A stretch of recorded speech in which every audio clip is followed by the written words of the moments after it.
Plus R2 को हमने solve किया, यानी कि पहले R1 प्लस R2 करेंगे, जो आंसर आएगा हम R3 से माइनस कर देंगे। तो उसको हमने जब सॉल्व किया तो ये तो सेम रहा है, फिर इसके बाद ये कर दिए, इसको ये वाली रो ऐसे लिख दी, ये वाली रो लिख दी, और R3 से हमने क्या किया, सॉल्व किया तो हमारा ये आ गया। देन अब इसको बहुत ध्यान से देखना, हमने क्या करा है कि जो C1 है, C1 में हमने क्या करा, A से मल्टीप्लाई कराया और A से डिवाइड कराया, क्योंकि अगर मान लो हम A से मल्टीप्लाई करें, A से डिवाइड कर दें तो कोई मतलब उसमें कोई इफेक्ट तो पड़ेगा नहीं। तो हमने क्या करा कि इसमें C1 में A से मल्टीप्लाई करा दिया और डिवाइड करा दिया, और B वाले में कॉलम में हमने क्या करा, B से मल्टीप्लाई करा और डिवाइड करा दिया। तो जब हमने मल्टीप्लाई डिवाइड कराया तो इसमें A1/A इधर बाहर आ जाएगा, और इसमें जब मल्टीप्लाई करेंगे A में तो AB plus CA minus A² ये हो जाएगा, और फिर इसके बाद में ये 0 आ जाएगा, और यहाँ पे माइनस का 2 भी आएगा। सेम चीज़ यहाँ B से मल्टीप्लाई करेंगे तो ये आ जाएगा, ये आ जाएगा।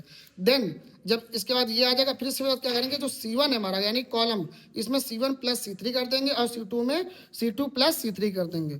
तो अब इसके बाद ये बन जाएगी। देन C1 में क्या करेंगे, C1 प्लस C3 करेंगे, तो ये C1 प्लस C3 ये जुड़ जाएगा, और C2 में C2 प्लस C3 ये जुड़ जाएगा। जुड़ ऐड होने करके बाद में ये चीज़ हमारी बन करके आ जाएगी, ये चीज मैट्रिक्स बन करके। अच्छा, इसमें अब देखो, ये जो है इसमें से ए कॉमन हमने ले लिया, इसमें बी कॉमन ले लिया।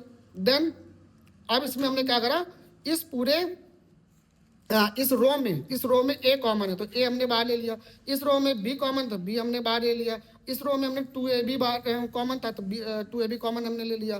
तो जो हमारे जब हमने ए कॉमन लिया तो यहाँ से ए हट जाएगा, तो यहाँ बी प्लस सी बचेगा, यहाँ पे ए बचेगा, यहाँ पर भी ए बचेगा। ऐसे बी हमने कॉमन लिया था तो यहाँ पर क्या बचेगा, बी बचेगा, और यहाँ पे सी प्लस ए बचेगा। ठीक है, अब यहाँ पर हमने ए प्लस बी यहाँ से कट जाएगा, तो यहाँ पर ये हमारी मैट्रिक्स बच जाएगी।